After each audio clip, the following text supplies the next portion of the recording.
mask and you start talking about trying to tell me and stuff. And he knew what row state was. He'd been here, he starts talking, and eventually got on track, and then he goes, "Well, I think the main concern right now is these silly masks that they're making these kids wear." He goes, "No offense to you, because I'm wearing a mask at the time." And he goes, "That's just ridiculous." So I just kept quiet. Well, once we're vaccinated, I'm getting my first Pfizer vaccine this afternoon. So Oh, yeah, yeah. I right. got mine first one last Thursday at Purcell. Oh yeah. Moderna, and I was like messed up on Friday. My arm hurt so bad. Oh, mine was throbbing. It was like a baseball bat hit me. Yeah, and then I had to go swim, and it was horrible. It was the worst. I was reviewing Friday the what was it, Oklahoma economics something or other, going through the chapters, and I fell asleep in my desk chair. Just randomly got tired. I'm pretty sure it was from the vaccine like a day later. Well,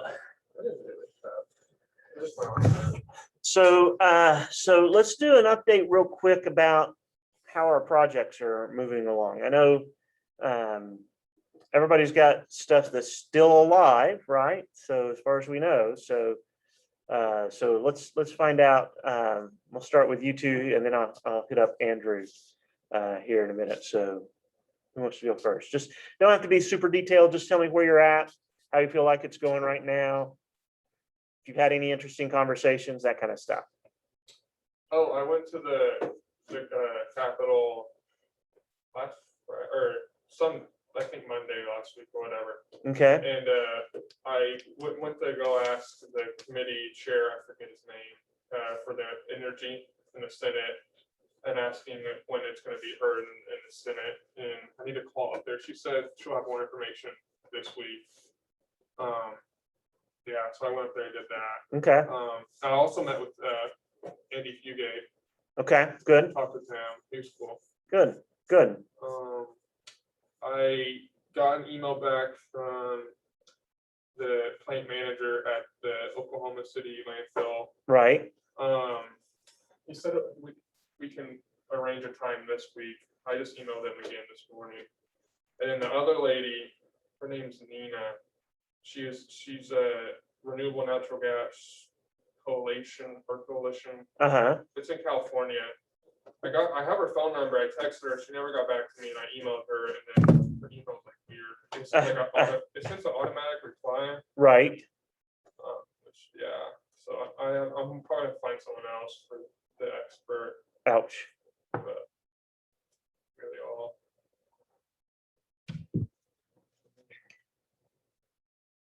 What do you got? So you talked to Standard, who you've been trying to get to for a month, right? So That's one thing done. That helps because I have Bullard as well. So, right. Although I'll probably focus some standards when I do my bill author. I had some things I can compare in the sense of how you can tell a co-author is, not always the most knowledgeable on what they're talking about. It's more about support. Yeah, so right.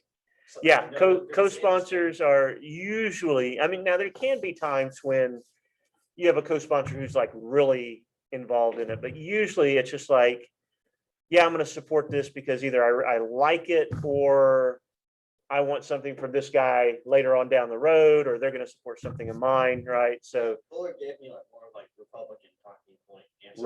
Right. Definitely a political answer, whereas Standards definitely gave me some political stuff, but a lot of it was actually very detailed, like Section 230. I now know where he was referring to. Part D, number 3, or Section 230 allows states to actually act on the stuff. So I found that. I finished yesterday my layer 2, whatever it's called, publish something, right? I took your suggestions into account, so I got that done. So I just got to call up Trace again, check on a couple of things. I should be good with that. I got to do the state media briefing.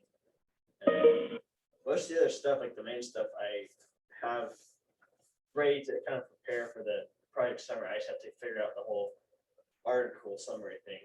okay. I'm just kind of confused overall about how like manipulate that, because like there's 3 of them, so I'm doing writing 3 individuals and then sending those in separately from the part that's going to be summarized for your project summary, because like those individually just take up quite a bit, so it has to be summarized to fit into a 7 to 10 page paper with the other stuff. Right. And then see, oh, I told you about the public opinion guy. Bill Shepard didn't really have much. Uh-huh. So I guess I have to do the national stuff, look for national stuff over at Gallup.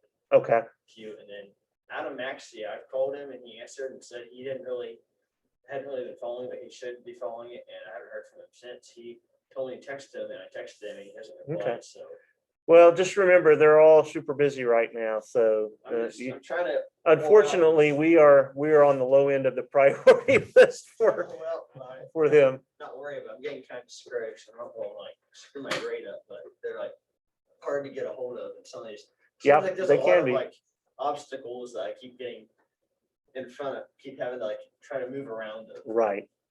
That's okay. That's I don't want a time frame. I know they part want. of the learning process, right? I'm just trying anyway about.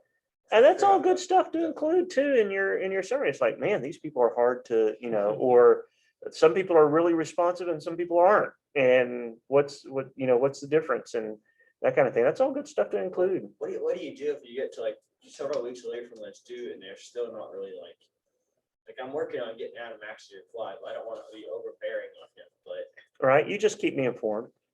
Okay. I guess as far as the article summary, I think I talked about before. I have an idea of what to do, but I mean, I know it's in like the project summary, but are you submitting separately from like what you put in the project summary, like 3 different ones, like how we would traditionally do it, like we did intro to political science, or is it just like reading 3, summarizing all together, and then putting that into the project summary? Yes, that's what I want. So it's not like 3 individual things like No. you did, or like you do one individual one last semester, or Right. last spring. Right. No. Okay. No. Now I just gotta find one more, because I found this cool thing from Georgetown Law that was. Okay. Cool. I was happy Standards gave me the detailed thing on section 230. Right. That's really what I needed, because David Bullard gave me like you can tell when they give you a very political, like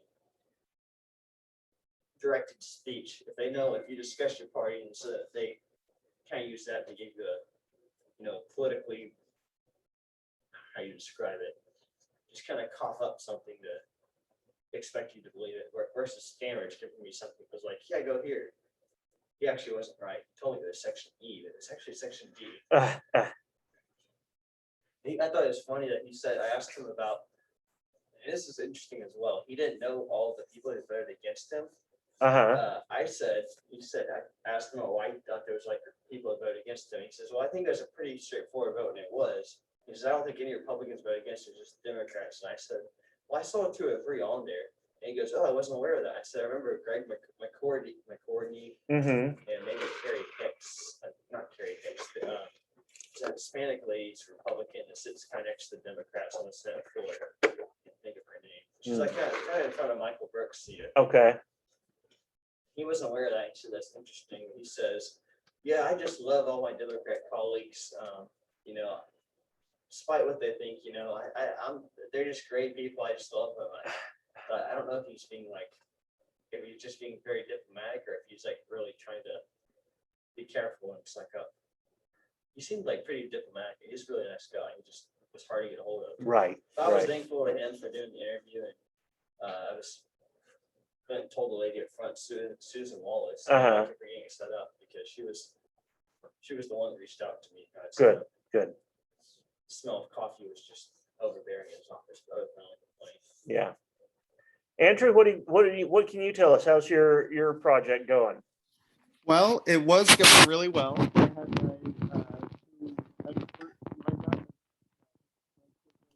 I lost you. What happened? I can't hear you now.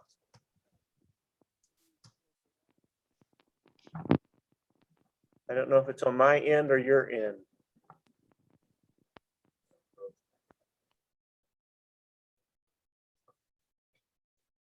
I don't know if you can hear me, but we can't hear you. Okay. Okay. No problem. No problem. Did his mic break? Do what? Did his mic break or something? I'm not sure. He said give him just a second, so I may have had a problem. It sounded like he might have been outside. I'm not sure. Have you, I'm volunteering for Paula Lewis. Do you know who that is? Paul Lewis. The name sounds Paul, familiar. She's running for the chairwoman for the Oklahoma City Public School Board. Okay, and okay, She's like in a runoff election right now, so I've been volunteering. for Okay. her and knocking doors and stuff. I was just wondering if you heard about her. I have not. I'll be honest, I don't follow the school board stuff probably as much as I should, Yeah, given that I live in the school. Well, no, I don't actually. I live in Mid-Delta School District, so that's probably let's why. say if you live in the Oklahoma City. I used to, but I don't now. Yeah, What is your take on I heard this phrase this weekend over after we're doing this comparative theorist thing in Stacy's class on Paulinstein and Adam for Przowski. And he has this thing called, talks about being, it seems like a capitalist, but he describes himself as a Western Marxist. I know you follow economics a little bit. What is like your understanding of like Western Marxist? I was trying to read into it. I was like, I don't really understand. It's not like doesn't seem to be enough differences here. It's describing between it. It says it's capitalist and Western Marxist. You heard of like that phrase used before, like someone who clearly sounds like a capitalist. I have not. My bet is, well, He's from Poland. uh-huh, I know that. He grew up around when the world wars were occurring, so everything was like very politically oriented. uh-huh. I've never heard of like a Marxist person describe himself as a Marxist in some sense, but then going on, it's like having all these literally obvious capitalist ideas. He's probably doing a little bit of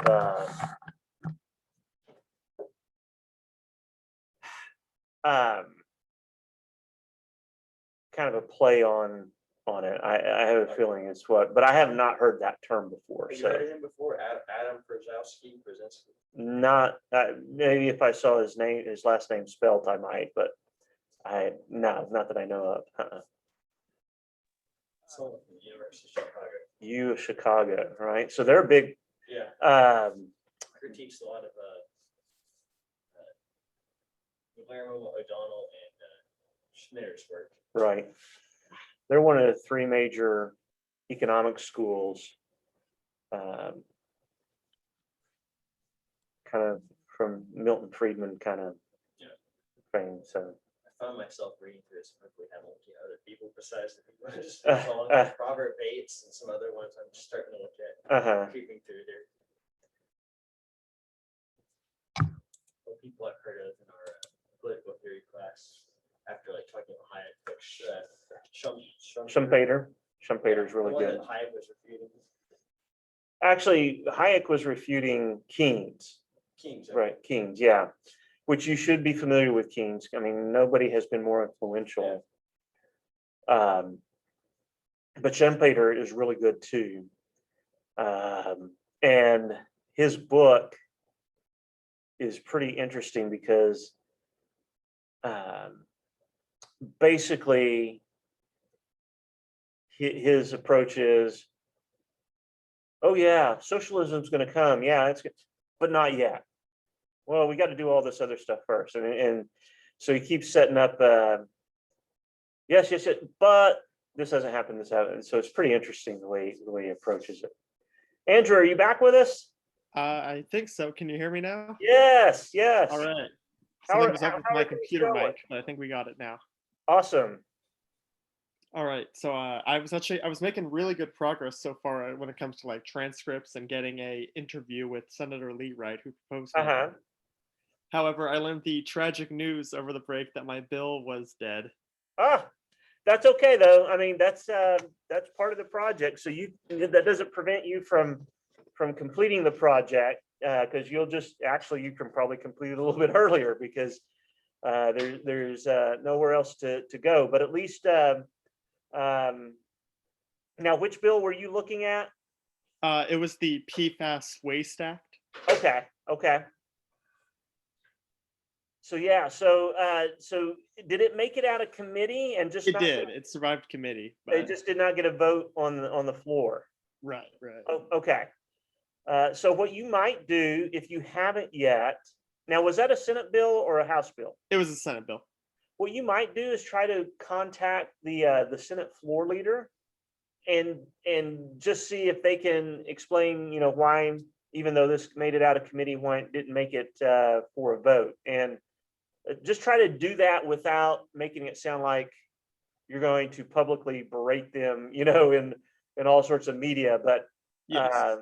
and it could be, listen, it could be simply, well, we had so many bills and we didn't have enough time to get to them all, or it could be, my caucus really wasn't all that excited about it, or it could be, I didn't want to bring it to the floor because I didn't like it. So it could be any of that, right? So, Right. but if you can find out why, even though it got out of committee, it didn't get that floor vote, that would be really good information for you to be able to include. All right. That's And well that might be something you go back to the bill's author. They might have more insight on that too. Mhm. But good. I'm glad at least you know the finality. And there's no similar House bill that's still hanging around. No, there's not. Okay. All right. Very good. All right. So somebody tell me about the Oklahoma economy. Local economy, the thing that we least do for industry is like the forestry service. Got a lot of oil and gas stuff. Yeah, we rely heavily on. I think our second ranking was like government position, which is kind of like expected that. Yeah, but interestingly enough, so have a lot of oil and gas production, right? Obviously, that produces and our tax revenues, which we'll talk about next week, very reliant on oil and gas tax revenues. That severance, what we call the gross production tax, right? And yet, when you look at actual employment in the state, how many people they employ versus some of these, not nearly so many, right? So a lot of people who in the industry, when it's doing well, make a lot of money, but that's not a huge fraction of the overall total labor force in the state, which is interesting, I thought. Yeah. They're talking about like, involving technology more in Oklahoma economics and stuff and more improvements. I know like some states that are more tech oriented, like in California per se. I mean, could it be argued that there are some problems with having your economy solely like more mostly influenced by tech? And they complain of oil oriented economies. I would think that, oil is more in demand continuously than like technology, in a sense that technology fades over time and new things develop. Mm-hmm. Have Well- you ever heard that like from any economists or anything? I feel like there would be a point to make about that from some states that complain about our economics. The oil industry, well, the oil is very volatile, right? You have these boom and bust cycles, and so much more volatile than tech. Tech companies know that they have to constantly be innovating, right? That they can't. I can't produce one phone and now I'm a tech company for life, right? If I'm not already working on the next edition, I'm out of date. So they get that. And what Oklahoma wants is not I would say a tech heavy economy as much as they want a diversified economy. So because you're always going to have a period of time when one sector or two sectors are down and others are up. And so if you have a diversified economy, when one or two are down, it doesn't hit you like it does in Oklahoma. When oil goes down, we take a big hit. If we've got other sectors that are doing well, we don't take as big a hit, right? And so they want to balance that out. So what's the primary tool for recruiting new businesses? What do we try to do to get them to come here? A lot of times Oklahomans talk about it being like low taxes, Okay, so that's a marketing tool, right? Low tax state, and equally, maybe even more powerful than that is low cost of living, right? So, the kind of house I can buy in Oklahoma for $300,000, I'm going to be paying $1 million, $2 million in San Francisco or New York City or something like that, right? So low cost of living. But today, those almost take a backseat to what other types of recruitment tools, what types of things do we offer to get businesses to try to relocate here? We have, I know we was talking about the quality, cool name, quality something. Quality Jobs It was Act, like right? I think it was like a 5% or 5 something or other. Instead of a reduction off of like companies that Right. follow through on the program. And it was a way of like recruiting in a way. Right. So with that, you have two things, right? So you have existing employers that if they create new jobs, but those new jobs have to meet certain criteria, right? They have to pay a certain amount. A lot of times they have to be within a certain industry, these kinds of things. They can get basically a tax credit on their payroll taxes that they would have to pay for doing that, right? Basically a subsidy, if you will, from the state government. Other tax incentives that we offer, right? So when Tesla was thinking about relocating a plant in Tulsa, right? So not only the state of Oklahoma, but the city of Tulsa, they're going to be looking at, okay, what kind of financial incentives? Well, when a government talks about financial incentives, it's always talking about one or two things, right? Either tax breaks, right, in the form of if you relocate here and you build a plant here, we won't make you pay property taxes on this for 10 years or whatever, or we will cut you a break on your payroll taxes or some other type of taxes, your corporate taxes or whatnot, in some way, shape, or form, right? So there's always some type of tax benefit that especially large. Now, if you own a small business and employ 20 people, nobody's going to be offering you that. That's just the reality, right? They offer these to large employers. The other thing that they will offer sometimes are kind of like these direct subsidies. Again, if you come in here and you hire 500 Oklahomans, we will pay you a percentage of your payroll taxes or something else to do that. It was Right. like a walk-in grant on private businesses in a way. Somewhat, right? Yeah. Except that it's not government, it's more private, but it seems like a lot of these little clean, change, oh, we'll give you this, but here's the small writing that says at the very bottom, follow this and this and this rule, obligations, blah, blah, blah. Right. You have to meet certain criteria and the types of jobs are created, and they tend to target, right? So we have now, what's the big industry right now that we're trying to go after? Anybody? Solar? What's that? Is it solar? Nope. I don't know Nope. what it was. I know it mentioned there's You're not even thinking in the right direction. Oklahoma specifically. There's a specific industry. It was like, I think there's something. Nope, we're not even talking about that. The entertainment industry, specifically movie and television production, right? And Keanu Reeves was just in Oklahoma. Oh, City. Yeah, right. That should have been Leonardo DiCaprio was here. here as well. Yeah. So, They just changed that building downtown to a new production studio. And we offer tax breaks for movie producers who want to come in here and produce their movies and that kind of stuff too, right? So now there's all sorts of questions on whether those tax breaks are actually effective, right? Do they actually induce businesses to relocate? Do they induce businesses to, and especially ones like the Quality Jobs Act? In other words, are businesses actually expanding because of the tax credit, or would they have expanded anyway without it? And now they're just getting government money to do it, right? In situations like that, most of the analysis that we've seen is that they would have done the activity regardless. Okay. This is true at the federal level as well as state level, right?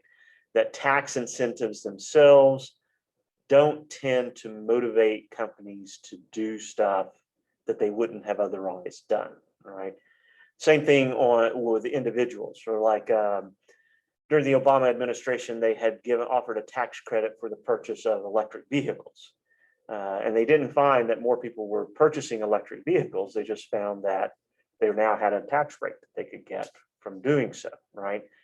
And it's the same thing with businesses.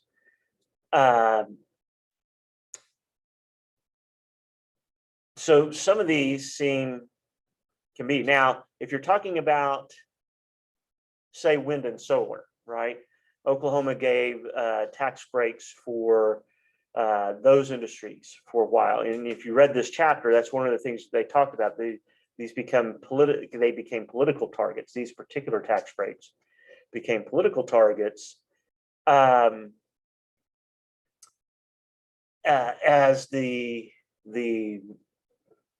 oil and gas companies kind of made the case that they weren't really producing anything. So can you form the groundwork of an industry by giving them breaks that otherwise wouldn't emerge? Evidence for that's a little bit more iffy. You might be able to get an industry to emerge that would not have otherwise that way. The question is, at what point will they be able to live without the tax breaks, right? In economics, we call this idea of in some way incentivizing or protecting. You can do it by protectionist legislation too, kind of the infant industry argument. We're going to protect this growing and emerging industry either by the tax breaks or tax incentives or subsidies, or we're going to limit competition from, in the case of international, from foreign competitors being able to come in. Either way, and again, what we tend to see is the industries never seem to find a way to live without the incentives, right? They don't mature beyond that point, or at least they don't want to. They become invested in them. And so the evidence just basically is mixed on how well these work. But the reality is, if Oklahoma doesn't do it, other states are going to, right? If Oklahoma says, look, we've got a low cost of living, we've got relatively low taxes, and we got some other advantages, we want you to come here, but we're not giving you special breaks because you're this or that. Well, guess what? Texas is going to, and Kansas is going to, and New Mexico is going to, and Oklahoma now becomes at a disadvantage because we're not willing to basically give that away. So it does. States are in this situation of, even if it doesn't make economic sense in the area of the state's going to lose more out of this than it's going to gain long term. Short term, for politicians to be able to say, look, we got this major employer that now employs 500 or 1,000 Oklahomans, right? That short-term bump and being able to take credit for that is very powerful. And when the public hears on the media that Oklahoma lost out to, Colorado on this business, getting this business to come in, there's not much more explaining, well, yeah, but here's all the things we would have given up to have got them, right? And whether or not that's net new jobs or just a readjusting of jobs is another question as well, right? So if I'm an employer, I say I'm going to hire 500 people, but if 250 of them come from out of state, I'm really only hiring 250 new people. And if I'm basically taking that other 250 from other places and those other places don't all fill those, then the net employment increase is way smaller than what is advertised, right? All of a sudden that 500 or 1,000 can become, maybe 100 total. So, but we don't look past that, right? We don't look into and figure that kind of stuff out. So, but the reality is, if we don't play that game, in short term, the ability to recruit some of these companies becomes much more difficult, right? Now, interestingly enough, what did the author of that chapter say was probably the most critical long-term investment to recruiting businesses that Oklahoma could make? I think it had to do with like higher educated people. Right, improving education in the state, right? And if you looked at some of those measures, Oklahoma still is kind of at the low end of academic performance and academic attainment, right? Especially academic attainment. Yeah. So I mean, they talk about STEM a lot in their game where like technology oriented, like, some of the science things we have that you can also apply to like our economics in a way, like, adding more technology to like cattle stuff. Or things that we do. I thought a lot of what we were doing with STEM had to do like particularly like Oklahoma getting more like minorities involved in like education because of the historical significance of not having people with their African Americans or Latinos involved. Because it seems like a lot of the commercials I see seem to advertise it more towards like having like Latinos and African Americans included. So I thought that was interesting, like reading about that, but then like when I see like on the news or on like TV, like advertising, it seems like it's more about a social issue compared like what the book was saying. Well, there's a couple of things going on. And again,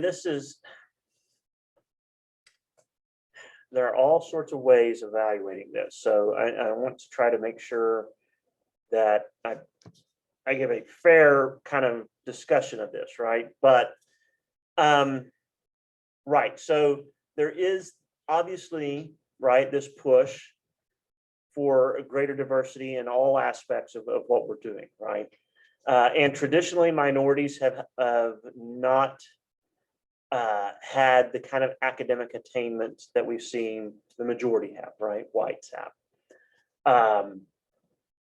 Although some of that's changing, right? So the last few years, the fastest growing college population has been African-American women, right?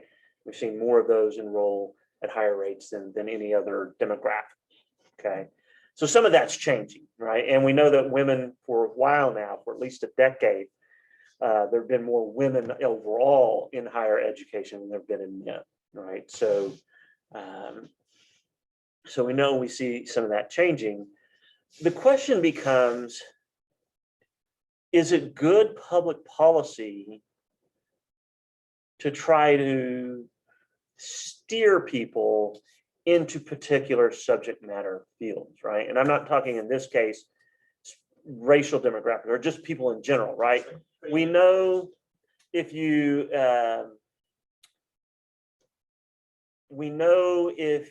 have a degree in engineering, you're going to make more money than if you have a degree in history. Fair enough, right? Does that mean that our academic institutions should be trying to push people into that, right? Is that any better than one that tries to discourage, right? So there's been a lot of research talking about how showing how in many ways schools at one time kind of steered female students away from math and science, right? And culturally, we kind of steered women away from that. Not now at one time, right? We didn't even let women in college in some places, right? So we're not talking about that level of prohibition, but we're just like, oh, you don't want to study that, right? Or I can tell you this, my wife in 2017, 2018, when she was getting her bachelor's up at UCO, had a professor up there, tenured professor, who basically said, women can't really do math well anyway, right? Tenured. Did they get fired? No. He did later on, he did get arrested for exposing himself to somebody at a laundromat somewhere. So he had issues, but he didn't let go because he was talking that women couldn't do math. It surprises me considering it's a university and they're usually try to be very inclusive to everyone. Right. So, but that's that in some fields, there is still a cultural bias against women, right? For whatever reason, right? That and you see that especially in math and sciences. Will that change? I suspect that it will, because as I said, we're seeing more women in our colleges more today at much higher rates than men. And we know that a college education is correlated with higher earnings over your lifetime. So, you know, we're going to see some of that change, but right now we're still in that transition point where we're seeing that. So, but the question becomes, is it any better to try to steer people to something than it is to try to steer people away from something, right? Are you just talking about two sides of the same coin? Do you get you get positive results? Some people think yes, right? Obviously, well, if I make them all mathematicians, but maybe they're not really suited to be mathematicians or computer scientists or whatever. I don't know, right? But we do have a tendency, public policy wise, to think if something's good, well, then we should push people into that direction, not thinking that it's good when people get to that direction on their own, but when you start pushing people, you reduce the good that you accomplish, right? There is that question that's still out there. So we just don't know. But Oklahoma, you know, when you just look at educational attainment, we have fewer people who earn bachelor's degrees than the national average. Our students score lower on college entrance exams, although those may be going the way of, you know, the dodo bird, so to speak. Already seeing some schools who are not requiring any longer those exams to get in. I'm trying to remember what it was. Well, yeah, whether it was University of Texas or somebody else, just major schools just announced in the last few weeks that they were not. And I don't know if that's simply a COVID period thing. Lots of schools have done that during this period just to try to get people to come. I don't know if that's more of that or if that's going to be something long-term that they're going to implement. But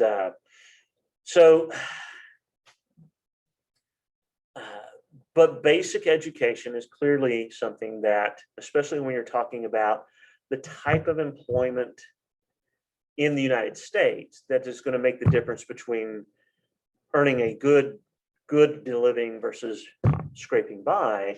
Education is kind of central to that, right? Now we can define education loosely. Education doesn't have to be sitting in a classroom writing papers, right? Somebody who goes to a trade school and learns welding or electrician work or whatnot, they're getting educated as well. And many of those are going to make just fine livings off of that, right? So we probably ought to think about defining education more broadly than just the classroom environment to encapsulate that. And I think a lot of times we don't, right? This is education, everything else is something else, right? In some way, shape, or form. But having that base is what attracts. If I know that you have a skilled enough workforce that can do the work that I need, and I'm not going to have trouble recruiting for employees, then I'm more likely to show up, right? How you do that, we've been talking about improving education in Oklahoma.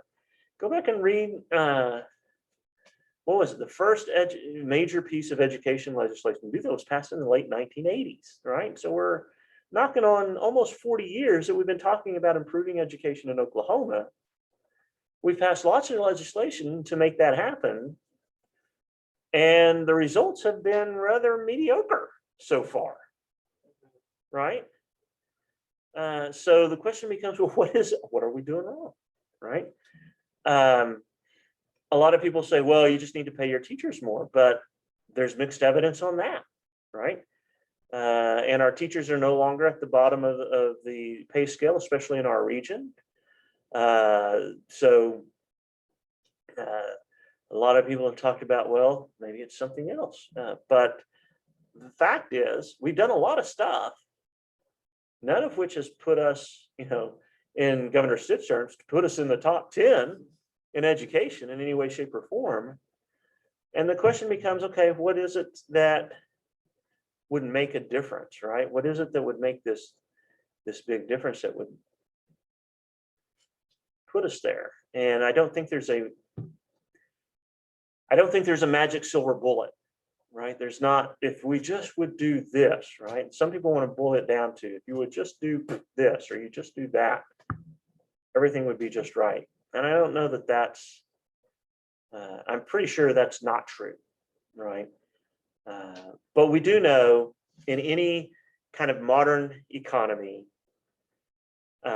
education is going to be critical to keeping that economy going and growing, right? And so the question is, how do we tap into and create a workforce that is capable of doing the kinds of work that is going to be in demand in the next, right? Here's the reality, whether,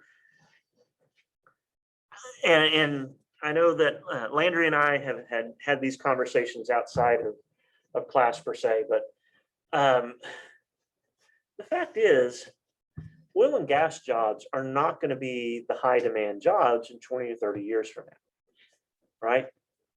Sometime in the next few decades, these alternative energy sources will solve their primary issue, which is their conversion rate, right? It will solve that issue and will become as efficient as oil and gas in producing energy. And at that point, you won't see public outcry about shifting to these because it'll be just as inexpensive to do so. And you can say, and we're going to have less environmental costs to doing it, right? So oil and gas jobs are not going to be the jobs that are going to be in demand 50 years from now. So how do we prepare and how do we get politicians to think ahead, right? When I'm thinking in 2 and 4 year cycles, it's hard for me to make policies that may not pay off for 10 or 20 years or longer. That's a real tall order, right? I'm not getting elected on what happens 10 or 20 years from now. I'm getting elected on what happens in the next 2 or 4 years. And so this is why these economic incentives are so powerful. If I can claim I brought Tesla in, or I brought United Airlines in, or I brought whoever in, and they bringing 1,500 or 2,000 or 500 jobs with them, that's what I'm going to get elected on. Nobody's going to get elected on, I created an education system that in 20 years is going to ensure that our workforce is prepared to do the work that's going to be in demand in 20 years, even though we don't necessarily know what all of that's going to be, right? Nobody's going to get elected off that, right? They might get elected off, we need to raise teacher salaries, right? If we can raise teacher salaries, then I've got a bunch of happy teachers, I can get reelected on that. I might get, elected on overall increasing spending in education, or I might get elected on making it easier for college people to get into college or something. But those are all short-term things that don't necessarily all translate. We don't have the research to show all of that translates into a better prepared workforce 20 or 30 years down the line, right? And that's the challenge that every public policy individual faces, not just in Oklahoma, but in every state around here. Is all the incentives are to think short term, not long term. But long term is where the winning happens, right? Winning, you gotta win, right? That's where the winning, that's where the payoff is. And then you get into, well, which is more important? Is it more important to have short-term results or long-term results, right? If I need a job today, I don't care what happens in 20 years. I need a job today, right? But if I'm thinking about my kids, I want them to have jobs too, and I want them to have good jobs, right? So I want that long-term payoff too. So it's not an enviable position to be in. I would not want to be someone who's trying to weigh and balance these things out. And every politician, listen, it doesn't matter whether you like them or not. every politician is in many ways captive to this problem, right? To get reelected, I need to keep certain constituents happy, right? People are going to be voting.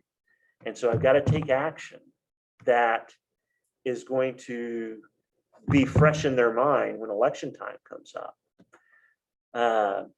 And sometimes that action is contrary to what's in our long-term interests, right?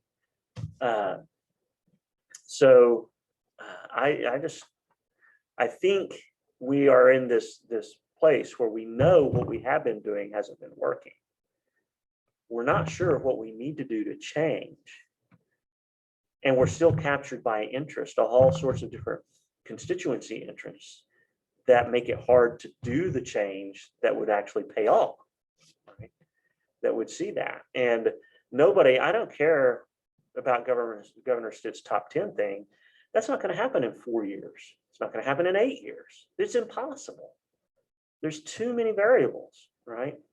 Then it has to be something that you think maybe in 20 years, if we do this and this and this and this, and we don't let anything else interfere, maybe we get that payoff, right? But I'm not voting for governor on something that he promises will pay off in 20 years. I'm just not. Nobody is.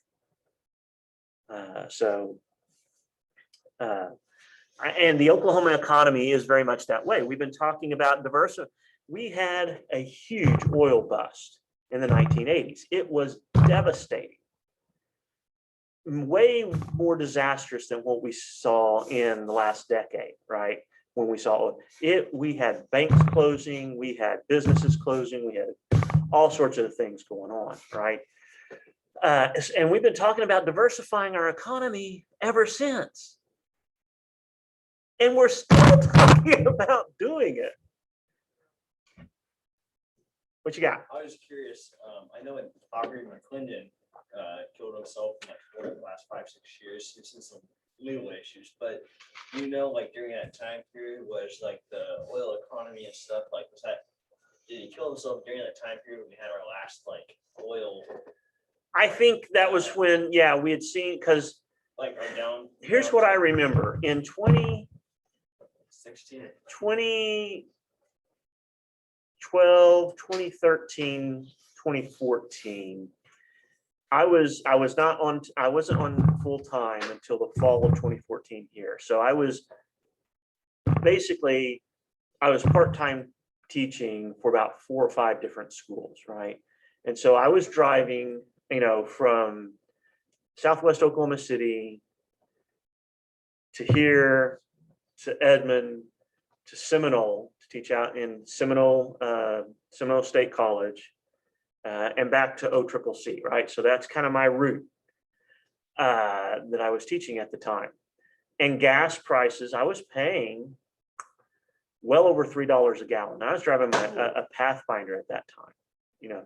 and that was $3 a gallon for the cheap gas. That wasn't for the pure no ethanol. That was for the cheap gas, right? And I was paying well over $3 a gallon. And so, then oil prices crashed comparatively, right? And why did they crash? Do you guys remember? He talks about this in that chapter. I think it was kind of like because we had OPEC had overly tried to work things in the better, and it kind of in the long term came back to affect them. So you had 2 or 3 things going on at the same time that just brought the floor out from under the oil and gas industry. One was the fracking boom and horizontal drilling, right? So with prices that high, it gave oil producers the resources to go after oil that was harder to get, right?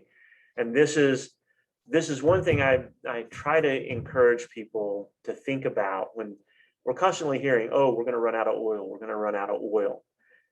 We've been saying that since the 1970s, and we have more oil today than we did then, right?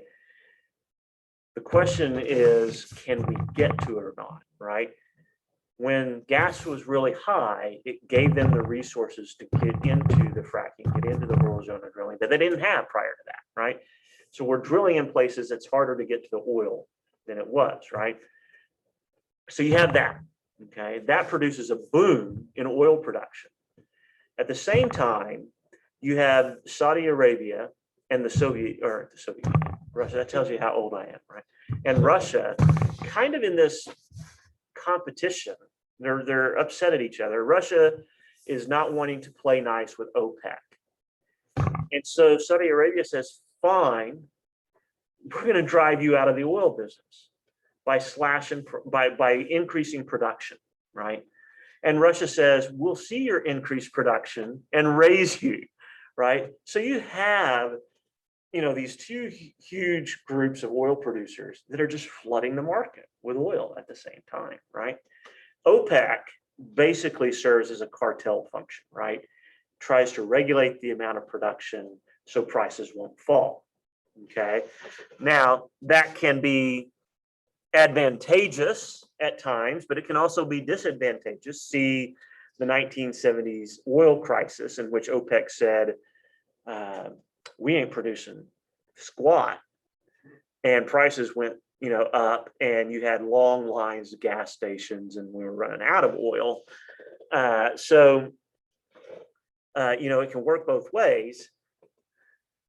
But in this instance, I mean, you just had massive dumps of oil in the market, and it produced prices so low that, if you remember, a year ago, a little over, right, at one point for about a few weeks, the price of oil went negative, right? In other words, they had to pay people to take it. This was on the futures market, but and it was just the fact that you had so much, that the price had dropped so much that you had excess oil, right?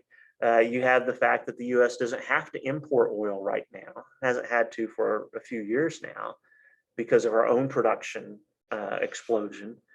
But now, right, so you're starting, and last spring with COVID and the lockdowns and everything, demand for oil shrunk, right, which kept prices low. Now, as states are opening back up, as people are moving around more, people are wanting to get out of the lockdowns and whatnot, you're seeing demand surge again. Prices are surging as a result. And Russia and the OPEC have kind of come to some agreement to more regulate there. And so you're seeing prices go up. But Oklahoma, because we are so reliant on the revenues, both economically in the sense that we have jobs tied to it, industry, sub-industries around the oil and gas, service industries and whatnot around that. We're so tied to it. When it goes down, we go down. And when it goes up, it goes up. So we're still kind of in this thing, but we've been in this thing for a long time, and we've been talking about getting out of that for a long time, and we're still not there, right? That should go to show, how difficult it is to do this, right? And no politician, not Republican, not Democrat, not Libertarian, not ever, no politician is going to be able to fix that in 4 or 8 years, right? So we've been trying to fix it for 40 plus years, and we still haven't. And nobody disagrees that we need to not, right? Nobody's out there saying, no, we need to be more reliant on oil and gas, right? Nobody's out there saying that. And yet, we still haven't done it, right? And it goes to show the challenge of doing some of this stuff. And it should caution all of us, regardless of the party of the politician, if they come in and they're saying, we're going to change all of this, and I've got the plan and it's going to do it. And you got to just be saying, okay, I'm not buying, right? I'm not buying. That doesn't mean, again, if we can think a little bit longer term and get out of that cycle of I've got to do stuff in 2, 4, 8 years, we might be able to accomplish that. But that's really hard for politicians, and we shouldn't be overly critical of them for that, because our votes are based on that short-term thinking, right? Our votes are based on that, not on anything else. So yeah, nothing in that chapter is new. We are slightly more diverse than we were 30 years ago. right? Some of those, so the OCAST, right? I remember when that was created. In fact, I went to grad school with someone who was high up in their organization at the time. That's how old I am. But we went to grad school at the same time. And it's helped, right? But we don't have, I think when they were creating that and stuff, they were thinking, we're going to create, the Midwest version of Silicon Valley or something else, or we're going to become the biotech industry. And we've got some pretty sharp biotech companies but we have not seen the hub, right? And this is what we see nationally. We don't talk about this a whole lot. There's a reason similar companies tend to locate in the same places, right? One of those is oftentimes there are resources available for that particular industry in that location, right? That's easy to think of if you think of logging companies. Well, they're going to locate where trees are, right? Or if you think, but look at why did Ford, GM, and Chrysler all decide that they wanted to be in Michigan, right? Well, there was something there that made that an attractive place for them to be. The other thing is these companies, although they're competitors, also cooperate even when they don't know it. And that's because there's a diffusion of information that moves around, right, within there. And it's because they can translate employees back and forth as well, right? So there's a reason we have these hubs where you see specific industries located in specific locations. And Oklahoma has not found a way to become a hub for any particular industry, at least not like that. I mean, you see some here, but not a new kind of industry that we've been trying to attract. And that remains, part of that remains, education attainment remains low. We don't have the perception of being a city that has the kind of cultural amenities that say Dallas has or Kansas City has or Denver has, right? And those cities are so close that oftentimes they can bleed off, right? I can drive to Dallas or I can drive to Kansas City in a day and do whatever.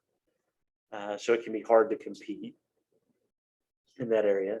Some of it is, kind of still a lagging after effect, even though it's been so far, but kind of the perception of the Dust Bowl and Okies and, oh, we're just backwards people and don't know what we're, that. Listen, some of that perception is still out there.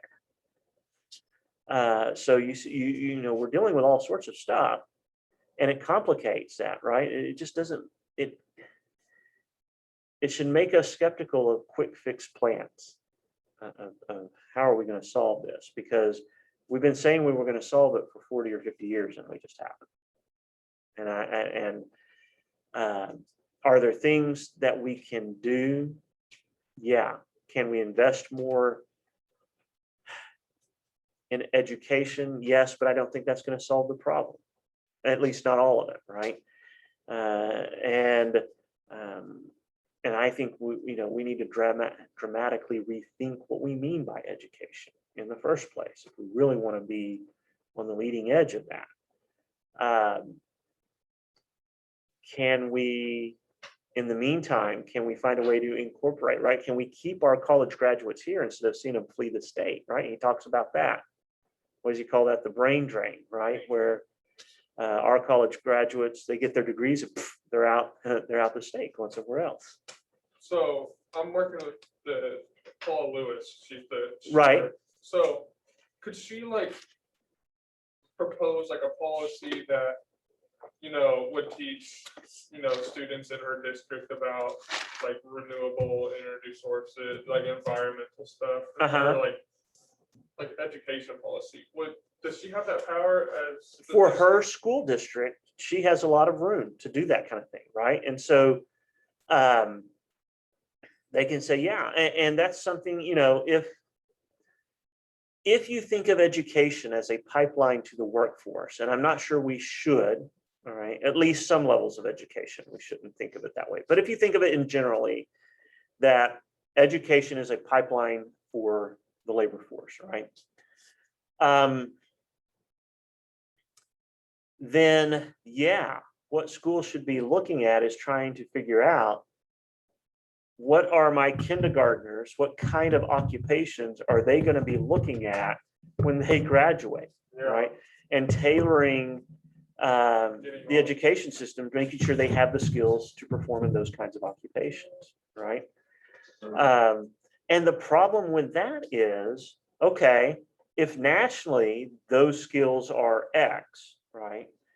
But we don't see a lot of companies employing those skills in Oklahoma, then you're just contributing to the brain drain by giving them those skills that they're going to have to go out of state to use in the first place, if you don't find a way to bring those kind of employers here, right? Yeah. And if you don't have people with the skills to do that job now, why would those employers come here? Yeah. So you're in this catch-22. But yes, if I'm thinking for my students, right, what's best for my individual students, then I'm thinking what's best for them is that they have the widest possible range of occupational choices to choose from, and they have the skills to do that. And I need to not be thinking, yeah, I've got seniors who are graduating now that they need to be prepared to go to college or to trade school or to enter the workforce. But I've got kindergartners who in 12 years are going to be in that place. What's the job market going to be like? What are the in-demand jobs that they need to be prepared to go after? And how do I get them there? Yeah. Right. And listen, everybody has a different answer to that question. This is one of the things, everybody says we need to have a strong education system. Get them to start defining what they mean by that. And one of the things you will learn is we all mean something different, right? Some people, when they say we need to have a strong education system, all they really are talking about is we need to spend more money on education. That's it, right? Spend quite a bit on education, they don't. Well, yes and no, right? So if you look at the proportion of our budget, right, we spend about half of our budget. Now that's divided between higher ed and common ed. So about 35% of the total appropriated budget of the state, the money the legislature has control over, about 35% of that goes to common ed. Okay.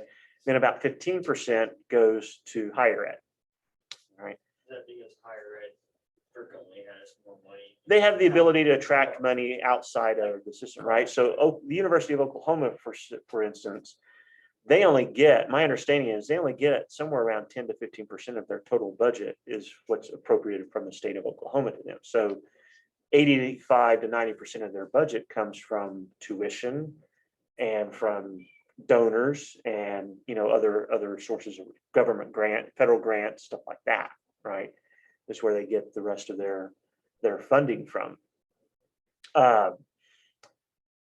So those schools. Now, Rose doesn't have nearly the kind of outside funding sources that say OU and OSU would have, or really even UCO. And so we're more reliant on those state appropriations than say those other schools are.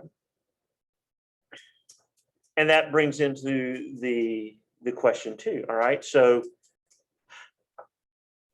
we keep talking about we need students to go to college. Well, what colleges, right?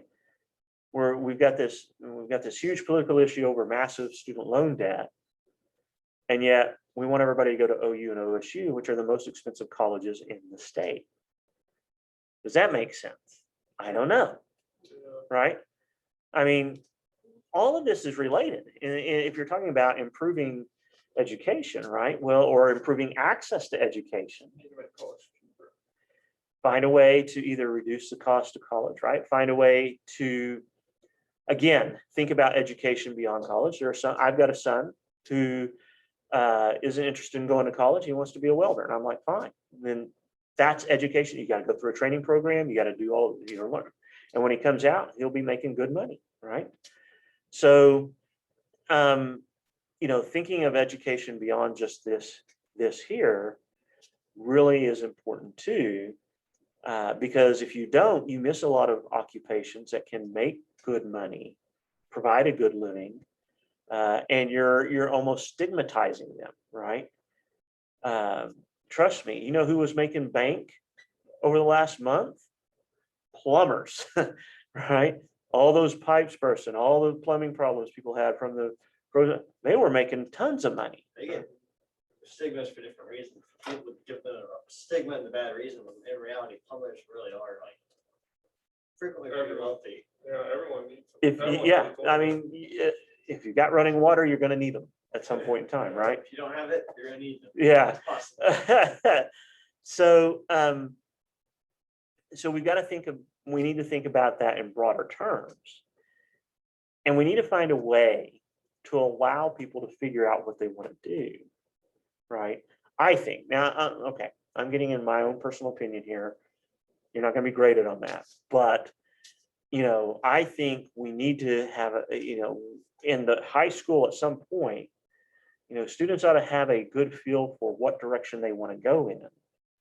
And then the high school system ought to be about facilitating them getting in that direction, right? Today we've built high school into almost nothing but college prep. And if you're not going to college prep, you're not considered as, you know, successful, right? And I think there's a problem with that. You think like, you know, like the system has gotten worse. So like, to me, I always argue with my mom, I feel like the high school and K-12 system should be less about like what you're talking about, more about, or bringing back more of these like classes that like, let's say like my parents' generation would have like a shop or something, or home ec where it's more required, like something that you can be more productive and know more like those basic things that carry on in life, no matter where you go. Compared to like, you know, what you're talking about, they end up, you know, trying to push these students into these advanced classes. So it makes the high school average look like they're all more advanced, when in reality, what they're doing is trying to get more funding. Because I swear that's what my high school was doing. They had all these people and they put them in like, they start out in 6th grade. After you take a math CRT back in the day, 5th grade, and they average all these people, and you end up getting in, there's 3 levels, or at least in normal public schools, and they end up averaging everyone into this middle level, which was technically advanced. And the only level that was not advanced was the bottom level or special needs. And the way it was working is that they're making everyone look like they're advanced, but they're not advanced. They're just sticking them there to kind of work the system in this preparatory manner for funding. And I feel like we need to be less focusing on these specific little academic fields. Like I shouldn't be taking pre-calculus my senior year if I'm not going to be in a pre-calculus type of thing, when I could be having like students engaged in something like shop or something where like home ec, where you might actually, you know, need to know how to cook or sew or something, or, you know, do something like you do in a shop. I feel like there's more benefits from like some of these little things like that than there would be from these specific design fields that are coming about.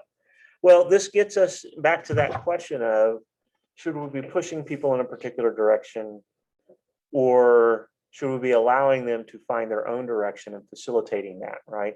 And listen, there are different answers to that, right? There are some people who firmly believe you push them, they don't know enough. You push them where they need to go, right? You want to go back to political theory, right? Think Plato. They don't know enough. We have to push them where they need to go, right? There are certainly people who think that way, okay? That you just, this is what we need, this is what produces good results, and so we're going to push people in that direction. And so you have some public policies, and because we vary over time, right? What people thought in 1980s isn't the same as what we thought in 2000s, which isn't the same as we think today. You have this hodgepodge of policies, some of which contradict each other that are going on. And so it can be very challenging. I tend to think that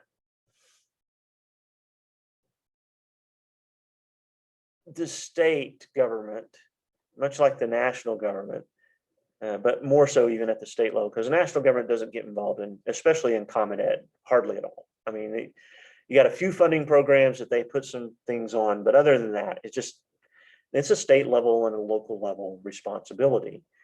At the state level, I'm increasingly inclined to say its job is to fund education and nothing else. And then at the local level, and let education, people who are involved in it, said about, okay, what is our education system going to look like? What is this city of Oklahoma City's school? What is that going to look like? Should the state of Oklahoma be determining that? I don't think so. I just don't. And in some ways they don't. I mean, the state of Oklahoma doesn't tell the city of Oklahoma City, well, you have to have a music program and athletics and all. It doesn't get into that kind of, but it does set curriculum requirements, and it does set, here are what you have to meet to graduate from an Oklahoma high school and this kind of stuff. And I'm just not even certain that's helpful anymore. Anyway, all right. On Wednesday, I'm going to get in more into this chapter and talk a little bit about some more things I want to take away. But I wanted to have a feel for what you guys kind of hit on as you were going through it. And much of what you hit on is right on target, right? We've got all these different things. We're trying all this stuff. What you don't have is kind of the historical background that can say, well, we've been trying this for 50 years now. Why are we not any better, right?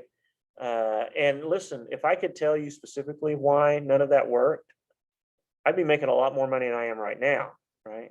But the fact is, we have been trying all sorts of stuff, and it's been Republicans, Democrats, they all talk it, they all want it, and we're still not any really comparatively.